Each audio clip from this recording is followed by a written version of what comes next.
Assalamualaikum warahmatullahi wabarakatuh.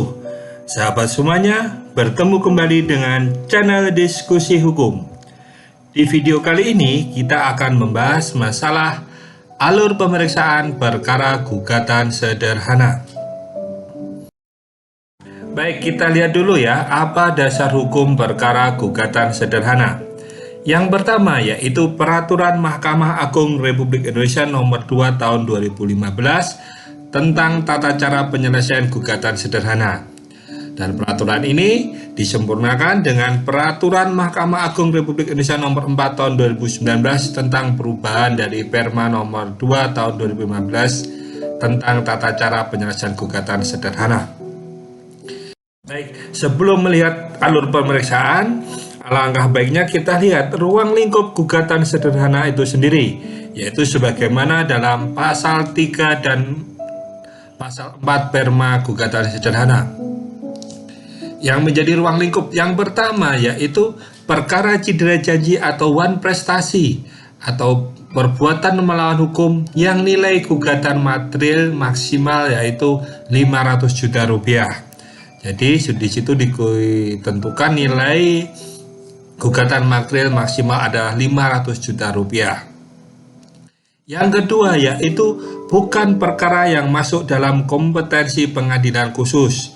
Contohnya yaitu bukan perkara, contohnya sengketa hubungan industrial karena di situ masuk kewenangan PHI.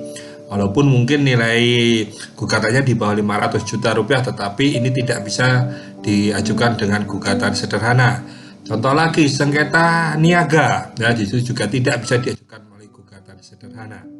Yang ketiga yaitu bukan sengketa hak atas tanah. Jadi sengketa tanah tidak bisa diajukan gugatan sederhana walaupun nilainya di bawah 500 juta rupiah. Yang keempat bahwa penggugat dan tergugat masing-masing tidak boleh lebih dari satu. Jadi hanya ada satu pihak penggugat dan tergugat. Ini dikecualikan jika memiliki kepentingan hukum yang sama. Contohnya penggugatnya mungkin suami istri. Nah, ini kepentingannya sama. Jadi penggugat satu suami, penggugat dua adalah istri, ataupun saat dari tergugat satu suami, tergugat duanya istrinya ya. Yang kelima yaitu tempat tinggal tergugat harus diketahui.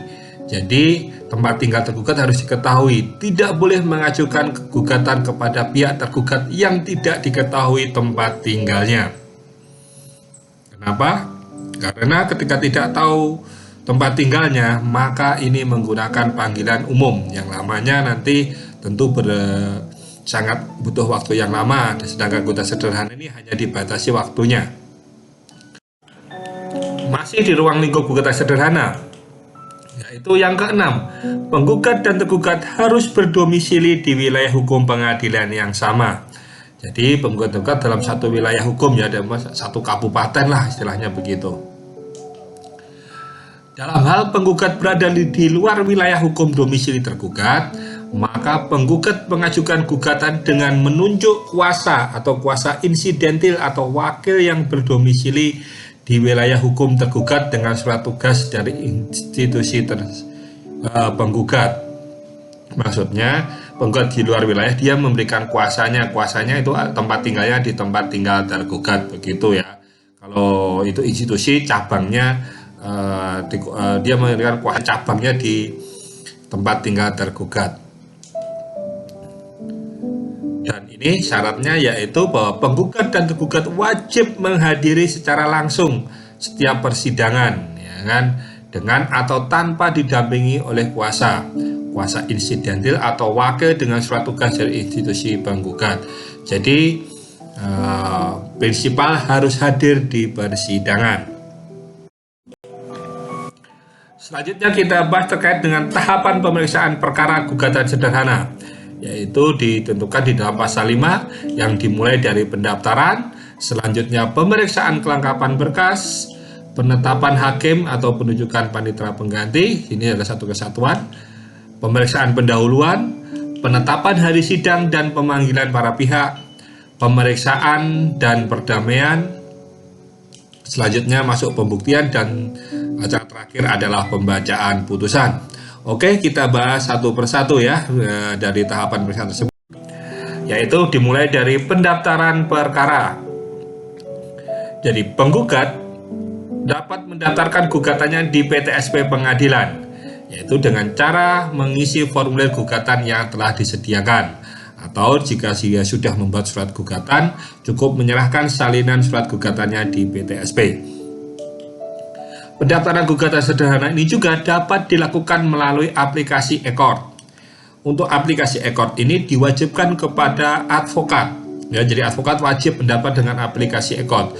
Untuk pihak lain dapat menggunakan aplikasi e-court ini dengan mendaftar terlebih dahulu di pengadilan negeri setempat, ya, dengan di situ sebagai meminta akun untuk pengguna lain. Dalam pendaftaran perkara ini wajib melampirkan bukti surat yang sudah dilegalisasi atau meterai di kantor pos. Dan dalam pendaftaran wajib membayar biaya perkara. Yang biaya perkara ini sudah ditentukan oleh ketua pengadilan berkaitan mengenai panjar biaya perkara.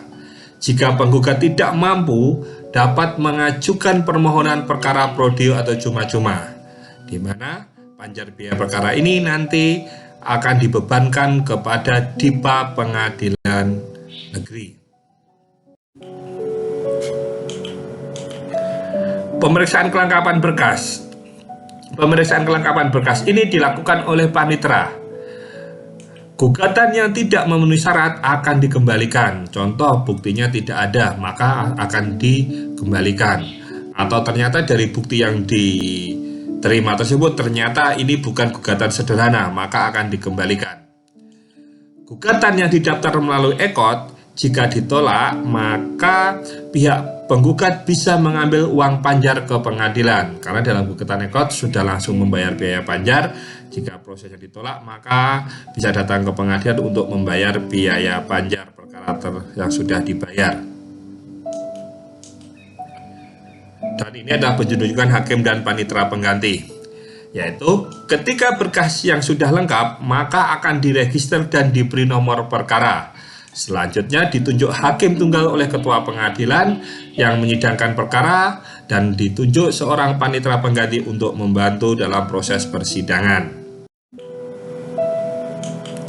Selanjutnya yaitu terkait dengan pemeriksaan pendahuluan. Hakim akan memeriksa materi gugatan sederhana dan menilai sederhana atau tidaknya pembuktian. Jadi berkas yang sudah diregister tadi akan diperiksa oleh hakim dan dibaca gugatannya, materinya, dan mungkin dari situ akan dilihat terkait dengan bukti awalnya. Apakah itu bagian dari gugatan sederhana atau bukan? Apabila hakim berpendapat gugatan tidak termasuk gugatan sederhana, maka hakim mengeluarkan penetapan perkara bukan gugatan sederhana. Dan di situ akan mencoret dari register dan memerintahkan dikembalikan sisa panjar biaya perkara. Kenapa ada sisa harus dikembalikan? Karena ketika sudah mendapatkan nomor perkara atau diregister, di situ sudah dikenakan biaya administrasi yang diambil dari panjar biaya perkara. Dan makanya nanti akan ada sisa dan sisanya akan dikembalikan kepada pihak penggugat. Terhadap penetapan perkara bukan gugatan sederhana tersebut tidak ada upaya hukumnya. Penetapan hari sidang dan pemanggilan para pihak. Apabila hakim berpendapat gugatan termasuk gugatan sederhana, maka hakim menetapkan hari sidang pertama. Perlu diingat bahwa penyelesaian paling lama 25 hari sejak sidang pertama. Setelah sidang ditetapkan ini, maka para pihak tadi akan dipanggil oleh jurusita pengadilan. Perlu saya jelaskan bahwa sidang pertama ini maknanya adalah sidang yang dihadiri oleh para pihak, baik penggugat dan tergugat hadir. Apabila sidang pertama dihitung dari sidang penetapan hari sidang, apabila sidang pertama tergugat tidak hadir dan akan dipanggil lagi, jelas akan mengurangi jalannya waktu persidangan. Ya, makanya pemaknaan sidang pertama yaitu ketika para penggugat dan tergugat hadir. Ini tentang kehadiran para pihak dalam gugatan sederhana. Ini ditentukan dalam pasal 13, yaitu di situ ada implikasi hukumnya. Yang pertama yaitu apabila penggugat tidak hadir pada hari sidang pertama tanpa alasan yang sah, maka gugatan gugur. Di sini akan gugatan dijatuhkan putusan gugur. Nah, sedangkan apabila pihak tergugat tidak hadir pada sidang pertama, maka akan dilakukan panggilan yang kedua. Dan apabila pada panggilan kedua tergugat tetap tidak hadir, pada sudah dipanggil secara sah dan patut, maka hakim memutus perkara tersebut secara first take atau di luar hadirnya tergugat. Apabila tergugat pernah hadir pada sidang pertama dan selanjutnya tidak pernah hadir tanpa alasan yang sah, maka gugatan diperiksa dan diputus secara kontradiktor. Artinya apa? Putusan kontradiktor di sini bahwa tergugat dianggap hadir dan tergugat ketidakhadiran tergugat untuk selanjutnya ini dianggap telah melepaskan haknya untuk mengajukan pembelaan, atau tergugat dianggap telah melepaskan kepentingan untuk mengajukan pembelaan atas dalil-dalil yang dibantahnya ataupun mungkin dibenarkannya, ya, begitu.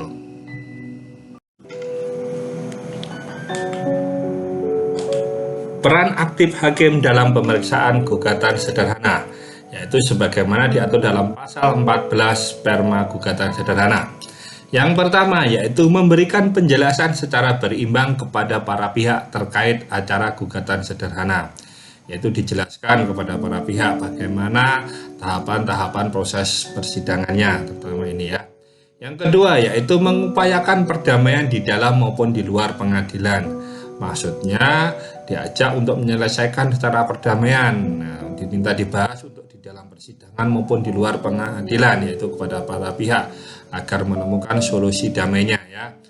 Yang ketiga yaitu menuntun para pihak dalam pembuktian. Jadi diminta pihak penggugat ketika membuktikan dalilnya apa yang harus dibuktikan, begitu juga tergugat apa dalil bantahannya, dan di situ menjelaskan upaya hukum apa yang harus ditempuh apabila para pihak ini tidak menerima putusan yang akan dijatuhkan.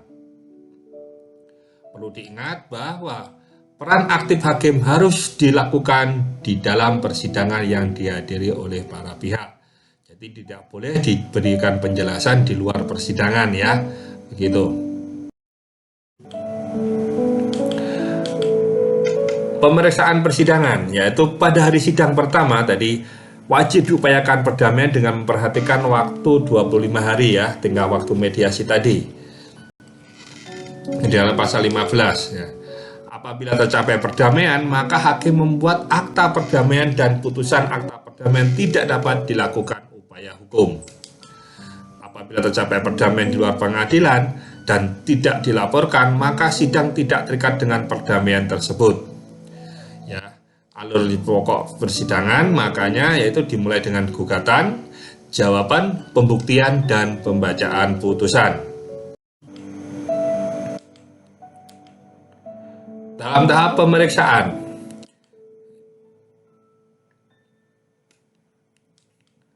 perdamaian apabila tidak tercapai, maka sidang dilanjutkan ke tahap pembacaan gugatan dan selanjutnya dilakukan oleh proses jawaban sebenarnya pasal 16. Pembuatan surat jawaban ini bisa dengan menggunakan mengisi belangko yang ada di pengadilan atau pihak tergugat membuat sendiri, ya, sebagaimana yang dikehendakinya. Bahkan kalau apabila dia menggunakan advokat, tentu dia akan disusun oleh advokat.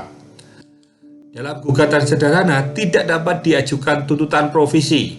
Jadi pihak penggugat tidak boleh mengajukan tuntutan provisi.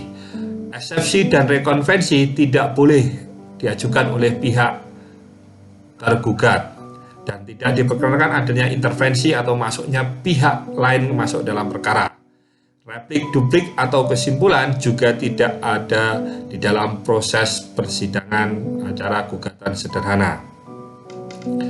Di perubahan Perma ini dalam pasal 17A diberikan kewenangan bahwa hakim dapat memerintahkan peletakkan sita jaminan terhadap benda milik tergugat atau milik penggugat yang ada dalam penguasaan tergugat. Jadi bisa diletakkan sita jaminan, ya, begitu. Dalam proses pembuktian sebagai pasal 18, gugatan yang diakui dan atau yang tidak dibantah tidak perlu dibuktikan. Terhadap dalil yang dibantah, maka pembuktian dilakukan sesuai dengan hukum acara yang berlaku. Jadi hanya dibuktikan dakwaan yang dibantah saja. Namun ada satu catatan terhadap perkara first take, tentunya tidak ada pihak yang membantah. Namun pada saat pengajuan gugatan, pihak penggugat sudah melampirkan bukti surat. Artinya hakim tetap memeriksa formalitas gugatan dan juga bukti yang diajukan. Jadi jangan sampai nanti malah langsung dikabulkan tanpa kita melihat bukti yang diajukan oleh pihak penggugat. Hal ini dilakukan agar kita menghindari adanya beracara pura-pura dari para pihak. Sudah penggugat bersekongkol dengan tergugat tidak datang cara first take, jadi dikabulkan maka tidak periksa lah. Ini harus kita hindari di situ ya. Untuk putusan hari ini sudah diatur dalam pasal 19 dan 20, yaitu dibacakan dalam persidangan yang dinyatakan terbuka untuk umum. Hakim memberitahukan hak atau upaya hukum pada para pihak untuk mengajukan keberatan. Dalam hal pihak tidak hadir, putusan diberitahukan paling lambat 2 hari sejak diucapkan. Dan salinan putusan diberikan kepada para pihak atas permintaan paling lambat 2 hari sejak diucapkan. Ya, untuk upaya hukum gugatan sederhana akan dibahas dalam video selanjutnya. Saya ucapkan terima kasih sudah menonton video ini.